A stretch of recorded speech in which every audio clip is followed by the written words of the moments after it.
what we're going to be doing this year with the politicians. But right now, I'm talking about these 97 churches inside 60636. So, having said all that, here's what's about to happen. I'm going to mail out to each one of these churches because we want to be fair and balanced. Even though you know our position right off the bat is accountability. We're going to mail out to each church. And what we're mailing out to them is a flyer. And you're going to see the flyer that asks, number one, is your pastor a resident? Plain and simple. Is he a resident? Why is that important? With the bullets that's flying inside 60636, imagine a war zone. Imagine on the front line you got people who are fighting a good fight. And their leader come in and he give them a pep talk.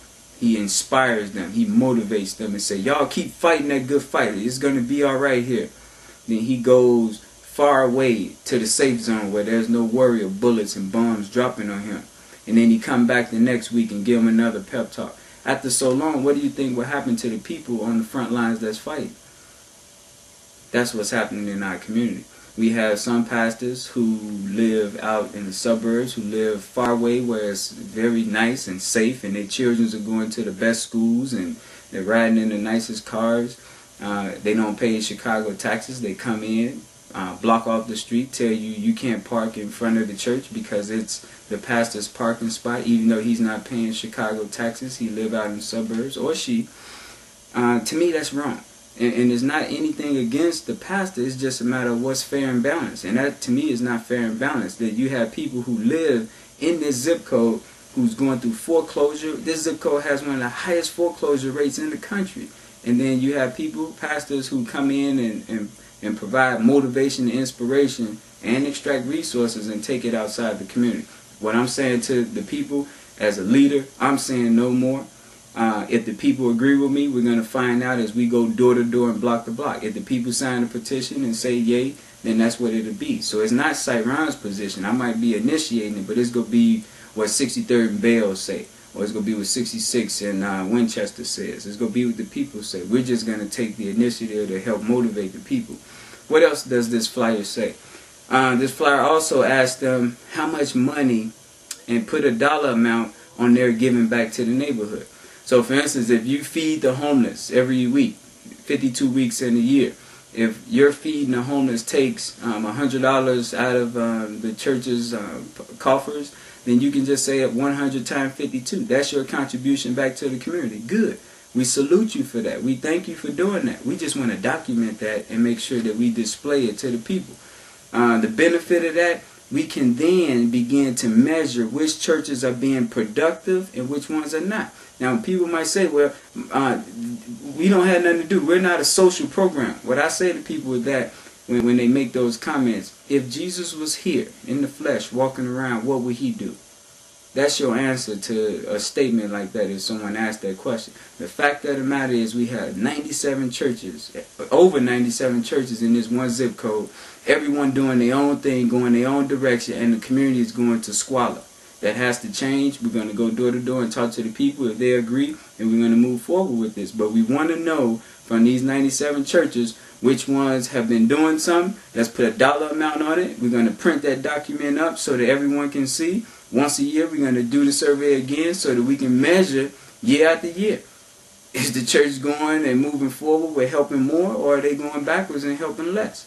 It's a two-way street. If we have a small church of 6 people who's struggling, we might be able to pull together and help and assist that church with things that they're doing. So it's not just saying the church got to give. What we're saying is that the pastors and the leadership of these churches have to communicate with the people on the block. Not just their block, but the people of the 60636 area. And once again, it'll be the people's voice saying that, not me.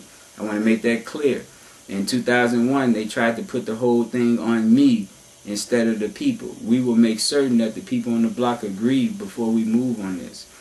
I think that covers everything. I wanted to come on so that you can hear directly from me in terms of what we're doing. The outcome, because I know the media is going to ask this when they come out to some of these informational pickets. What is the outcome? What is it that what will shut us up? The thing that's going to shut us up is when we have a 2-page document, because that's how many pages it takes to show every single church in the zip code. When we have a 2-page document that has an answer for each church, meaning that no church ignored the people on the block asking for this information, whether the pastor lives in the zip code, how much money they've given back, or the services they've given back to the community, and putting a dollar amount on it. When we have that document, and it has all 97 churches minimum, because we know it's a few more that we missed, once it has a response for each one of those churches, then we'll shut up, we'll be quiet, because then we can just make certain that we're mailing out, so that we'll make certain that everybody inside the whole zip code has a copy of what each church is doing. That's when we'll sit down and shut up. What my suggestion is that we create a 60636 trust fund that will be staffed and manned by the people of the community, the politician, the church, and the people on the block, so that anything that happens within that zip code, because the 97 churches are contributing $50, $100 a month to this trust fund that's controlled by others. It's not controlled by me. Let's make that clear. I have absolutely nothing to gain from this. But with that trust fund, when we have someone whose house burned out on 55th and Winchester, and they have no place to go after the 3 days Red Cross get them, this trust fund can be used to assist that family. When someone's son or daughter is murdered and they don't have money to bury their loved one, this trust fund can be used to assist them. When we have a hardship situation where a child can't go to school because they don't have a bus card, once again, this trust fund can be tapped into to assist them. The point is, we have to come together and support what's happening within each of our neighborhoods, and I'm saying let's do it by zip codes.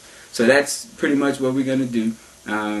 We need as many volunteers as we can get, but we have enough to make certain that we get the word out in front of the churches that are non-responsive. That's our target, is we're going to go to the churches that will not respond. I had one church last year that sent me a letter back saying do not mail to them anymore. And we're going to highlight and let people know which church that was. So if that was your church, we're going to just inform the community. Our thing is making sure that people are aware so that they can make an educated decision on what they want to do.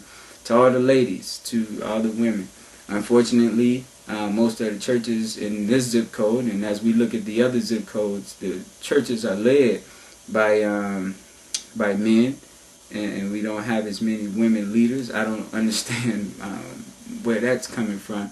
But what I say to the ladies is that we want to definitely be mindful of, and I don't want to offend anyone, we want to be mindful of the emotional state. When we did that article in 2001, a lot of women got highly emotional and upset that we went and prayed in front of a church. And once again, what is our intent? What is our motive? Let's look at this from a practical standpoint. It makes no sense that on Ashland you have over 16 churches on that block. Let's take the emotion out of it. It makes no sense to have that many churches on that block and you still have all the desolation in that community. So please, I'm hoping that you would think along the lines of what this can be instead of what it might be looking like it is when we're standing outside of a church.